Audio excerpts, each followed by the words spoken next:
Hello, everybody. Welcome back. I hope you all are doing well in good health. Today's topic is over GS3 Economics, which has the status paper on government debt. I hope you like it. Do watch it till the end. Recently, the central government has released the ninth edition of the status paper on the government debt, and this provides a detailed analysis of the overall debt position of the government of India. So let's look into what it has to say. The status paper analyzes the conventional indicators of debt sustainability such as debt GDP ratio. Let's know about what all these are. See, there are several indicators which helps in analyzing in this status paper, and it gives us a description of what the government's debt is.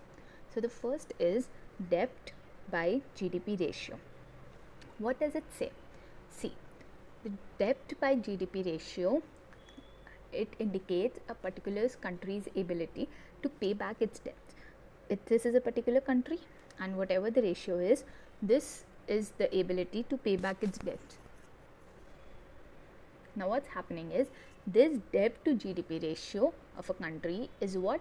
This is public debt divided by the GDP of that country. Whatever the answer is, this answer gives us what is the ability of that country to pay back its debts. So this is one thing which is important in analyzing our status paper.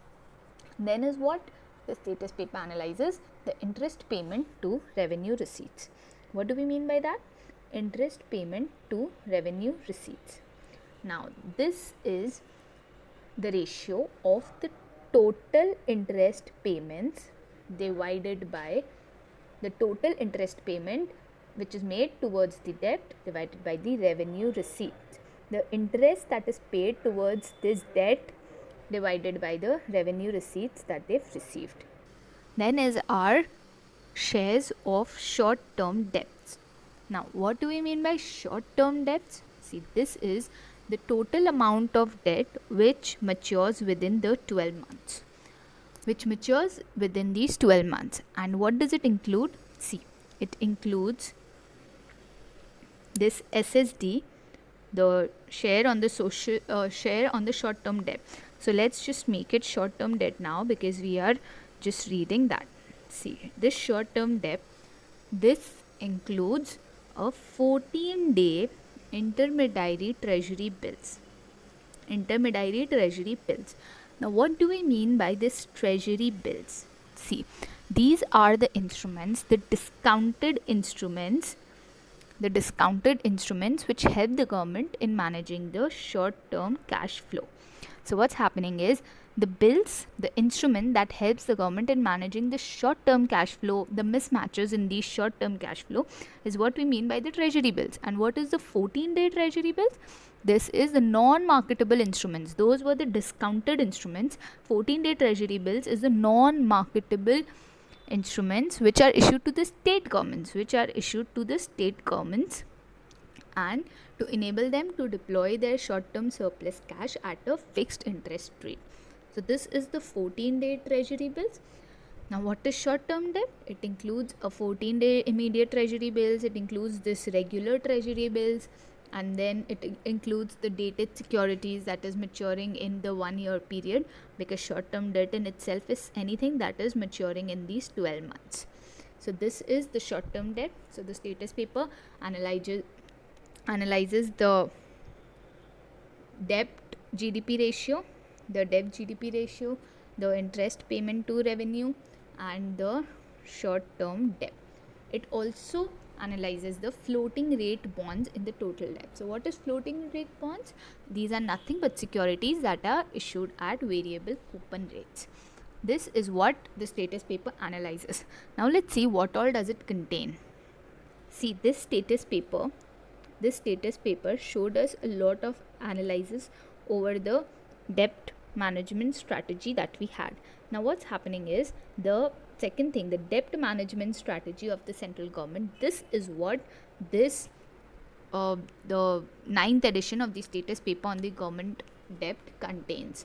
This contains the debt management strategy of the central government for the financial years from 2019 to 20 to 21 to 22. So it is 2019 to 22. This guides the borrowing plan of the government. And what is the objective of this debt management strategy? They just want to ensure that the government's financing requirements and payment obligations are met at the lowest possible cost, and it is consistent with the prudent degree of risk. Now let's first know what is central government debt. What do we mean by central government debt and what does it include? See, when we have central government debt, this includes public debt and other liabilities. In other liabilities, we see liabilities in the public account, such as liabilities on account of the state provident funds or the reserve funds or other accounts. Any liabilities in the public account is the other liability part. Then we see under central government debt, one is public debt. So what is this public debt? This is all liabilities of central government which comes from the Consolidated Fund of India. See, there are two types of fund: Consolidated Fund of India and Contingency Fund of India. When we revise our polity part, we will see that Consolidated Fund of India is what in which all the national expenses are incurred in everything, and Contingency Fund of India is something that is prescribed to the president, and he or she can use this fund for the beneficiary of our country. So public debt is what? This public debt is all liabilities of the central government which is against the Consolidated Fund of India. Now what's happening is, see, this Consolidated Fund of India, this public debt that we had, this public debt has two types: internal debt and external debt. In the external debt, this is given that central government is allowed to borrow from outside the territory of our country. Central government can borrow from countries apart from our country itself. Central government is not bound just with our country, that they have to borrow from the private organizations or anything like that. So they can borrow from outside, and this is given in Article 292. So central government is allowed. This is external debt. Now we see internal debt. What is internal debt? This is two types of debt are inside. One is marketable debt and the other is non-marketable debt. This is what we saw when we were reading the difference between the Treasury Bill and the 14-day intermediate Treasury Bill, in which 14-day intermediate Treasury Bill was our non-marketable instrument. So what do we mean by this marketable debt and non-marketable debt? See, marketable debt is the government has dated securities and treasury bills issued through auction. So this has all with dates and it includes everything done with auction. So this is marketable debt. What is non-marketable debt? Right now we saw it includes the 14-day intermediary treasury bills that we studied, which is issued to the state governments or the Union Territory of Puducherry and some selected central banks. This is non-marketable debt, and they can also include the special securities that are issued against small savings or issued to the public sector banks or EXIM banks, or the securities issued to the international financial institutions and compensation and other bonds. So this is non-marketable debt. This is not just for the government.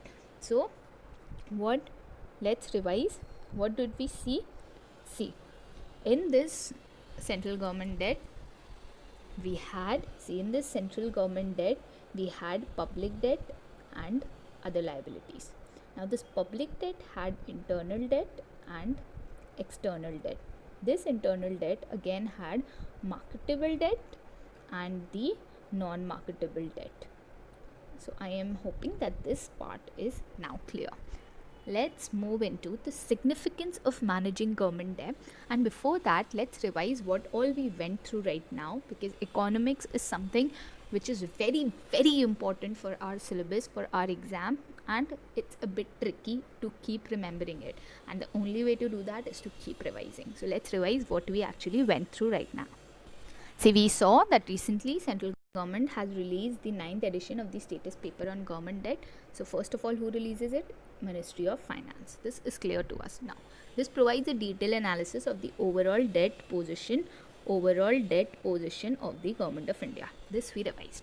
Then what do we have? This status paper this status paper that we are having, it's a conventional indicator of the debt sustainability, that is debt GDP ratio, which we saw, interest payment to revenue, receipts we saw, and then in this very paragraph we can see there are shares of short-term debt, external debt, floating rate bonds, and in total debt, everything here.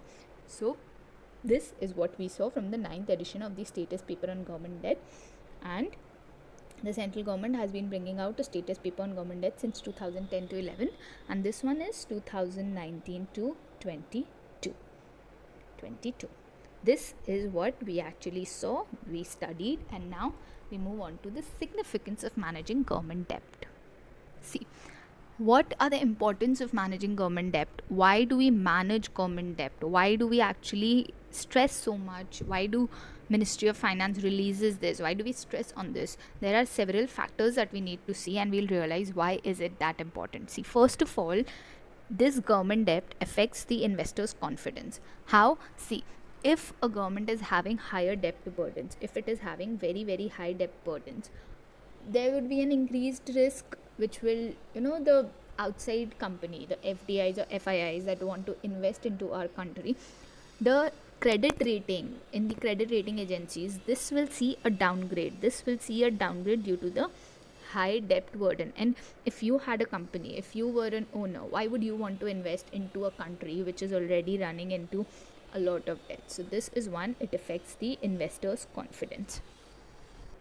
Next is, it badly impacts the fiscal capabilities of the government. How? See, if the borrowing is increasing, the government has to pay more interest rate payments to the bondholders. So what is happening? See, this leads to a greater percentage of tax revenue. The greater percentage of the tax that we pay, this revenue goes to the debt interest payment.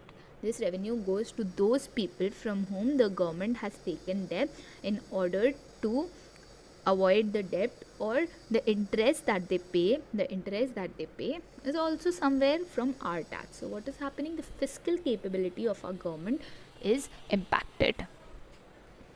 The third point is crowding out effect. What do we mean by this? See, when a lot of money is lent to the government rather than invested in the market. If we have market here, see, amount is same. Now if it is invested here, what is happening? The investment is boomed, the savings is boomed, and somehow the economy is prospering. But when all of this money, instead of coming here, goes into the government's pockets, so what's happening is that the corporate sector is crowded out.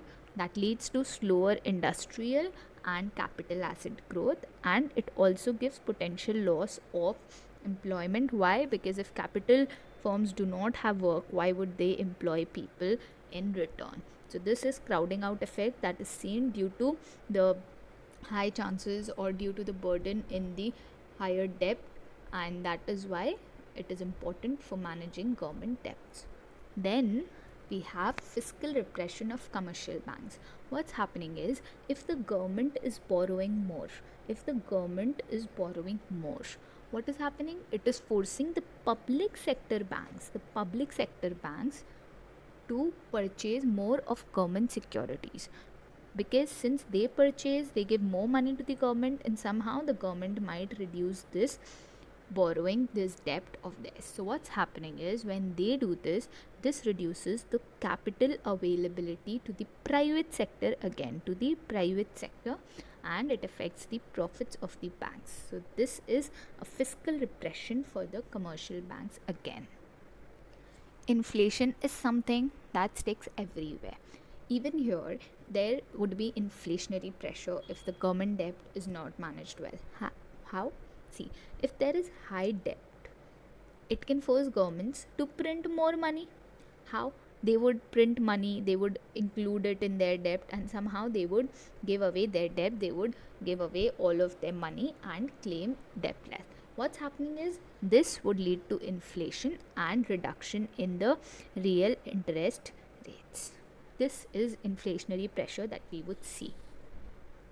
Then we have the exchange rate risk. What's happening is, the reduced demand of the domestic securities relative to foreign securities.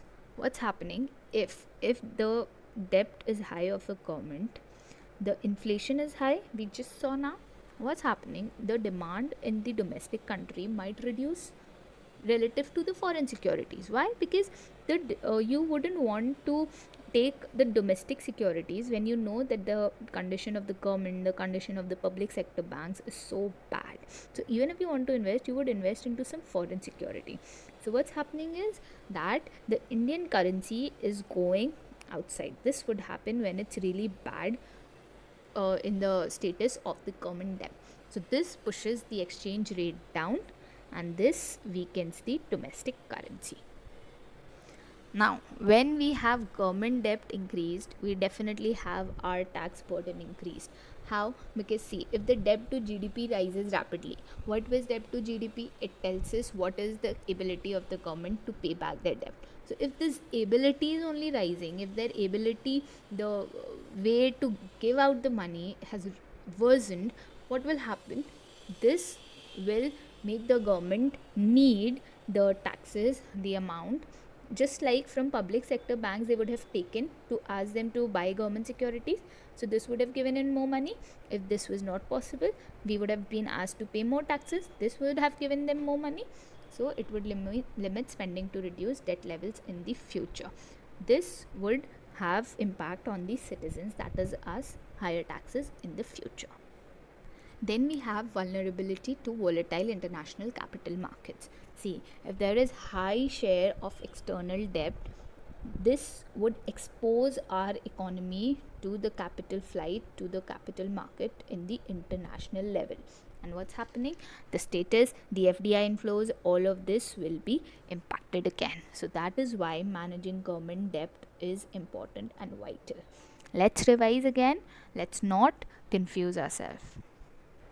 See, in a general note, if we divide our country, who all are the people? See, first is citizens, then is our public sector banks, and then is our private sector, that is the corporate sector. After government, this is the three dimensions that we can think of when we look into economy. So we need to see the significance. How is it divided into three people? See, when we see citizens, first of all, the worst part when it's related to citizen and government is what? Tax. So we saw that the higher taxes in the future, to avoid this, we manage government debt, and that is why government debt managing is important. This is first point. Second point is, see, if the fiscal capability is impacted, what is happening? The government is paying more, and that is why greater percentage of our tax revenue is going out. So we are paying tax, but this tax is getting wasted over other things instead of getting our country developed. These are the 2 points which we would be concerned with when we have government to look after. So what happens is, this is something citizen would be impacted with. Then we have banks. How will the bank and the government be related? See, the first point is the crowding out the crowding out effect, I think, would go better with the corporate sector. Let's look into the fiscal repression of commercial banks that you've been thinking of. See, when the government is borrowing more, we saw that it will force the public sector to demand things from outside. So again, it will reduce the capital availability for the private sector banks. So here again, the banks would suffer. Then the inflation is the problem. So the government to print money is a problem. So this also banks would suffer. The private banks would suffer. And when we see the private banks are responsible to manage the rate in our country, the repo rate and the other rates that it's there. So what's happening is that the banks will get impacted. How? Because of the exchange rate risk that would come up. Why? Because the demand for the domestic securities would be lessening and the foreign securities would be increasing. So this would be again going through the bank part. And then we have the private sector, the corporate sector. The first is the FDI investment that we had. This would reduce. This was the first point.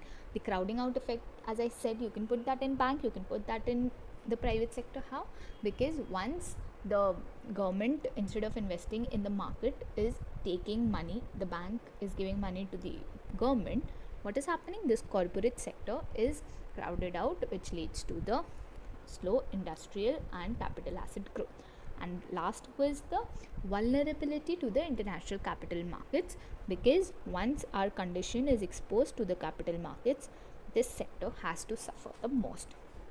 So this was the significance, this was the importance why actually the government takes care of the government debt and takes notice of what all is happening. And that is why you'll see when after this COVID-19 there was a criticism for the government that the government can increase their government debt when the US government is doing that. But Indian government did not do that because it knew that these would be the consequences. And how can you twist this significance into the disadvantages? It would be very easy. Just for example, if I say the crowding out effect, when you are explaining, you can explain it as the disadvantage of the higher government debt would be slower industrial and capital asset growth and the potential loss of employment.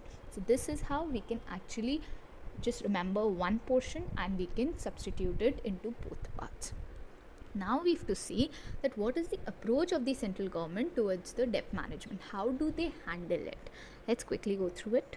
See, institutionally, the government has decided to set up a statutory debt management agency. So what's happening is this brings both India's external and domestic debt under one roof. Everything of the government under one roof into this cell. So this is the first steps towards this direction when they established a PDMC as an advisory body. Just remember, this is an advisory body. This is an advisory body within the Budget Division and Ministry of Finance. In 2016, it was initiated. Government's medium-term debt management strategy. That was a dedicated agency to manage debt. This is the medium-term debt management strategy that we see. So what's happening is that the government have taken 3 pillars, and under those 3 broad pillars, it has divided all their steps to manage their debt. So what's happening? The first is the low cost of borrowing. What's happening? Elongating the maturity profile of the debt portfolio. Then they rationalize the interest rate on the small savings schemes, and then they advise the other divisions of the Department of Economic Affairs who are engaged in the negotiation of external loans to help them arrive at the best terms of the external loans. So this is how they go for low cost of borrowing. They do not initiate into borrowings which will indulge them into higher interest rates. Then is risk mitigation. What's happening? See, this page is in the official site of the department, so you can go and check out there. I am just adding this here. So yeah, risk mitigation. What is happening? See, setting the benchmarks for certain indicators such as share of short-term debt that we saw, and the external debt that we had, and the floating rate debt that we again saw what was it, and this ensures the minimal risk in terms of the rollover risk. What do we mean by rollover risk? See, rollover risk is a risk that is associated with the refinancing of debt, that the interest rate charged for a new loan would be higher than the old. This is rollover risk, where the shorter term the maturing debt and the greater the borrower's rollover risk. What's happening is the shorter term is the maturing debt, the greater would be the borrower's rollover risk. So when there is an old loan, that is lower, but the interest charge for a new loan will be higher than that on the old. So this is the rollover risk. This was under the risk mitigation, where the government ensures minimal risk in terms of the rollover risk and risk associated with the movement in interest rate and exchange rates. An example could be that share of short-term debt. The share of short-term debt should be maintained within 10% of the total marketable debt stock with a leeway of plus minus 3%. What was marketable debt? Let's quickly go through that again. It was that it includes government dated securities and treasury bills that are issued through auctions. Keep revising, guys. That would really help you. The third is market development. See, when you maintain transparency in the market borrowing program, when you maintain transparency, you conduct regular investor interaction and consultations with other stakeholders, you come to know about all of those risks more, and then you issue a variety of instruments to help those investors manage their portfolio more efficiently. So this helps you in developing your market. When you develop your market, you again go for mitigating your risk, and then you can also support the development of the domestic investor base, and that could be helping the investors in opening of the government securities market to the foreign investors. This is what the approach is of the central government towards sustainable debt management. You can also go through the data that is mentioned in the government site, which gives details of the India's performance on the indicators of debt sustainability, where they are saying that the debt to GDP ratio has declined from uh, some percent. From it is mentioning the exact percentage, but I am not a person who would have remembered percentage, so I'm not going for that. So from 2011 to 12 it has declined when we see it in 2018 to 19, and the same is with their gross fiscal deficit, the share of short term debt. Government has adopted a conscious strategy of elongating maturity to reduce rollover risk, and they've mentioned all the percentage here. So this could be helpful for you into the mains examination, where you can put in the data, the strategies to enhance your answer. So you can refer to these sites really nicely and go through them. This is it with the government debt, the status paper on government debt that has been issued, and I hope that it was really helpful for you. Any doubt, any issue, do comment.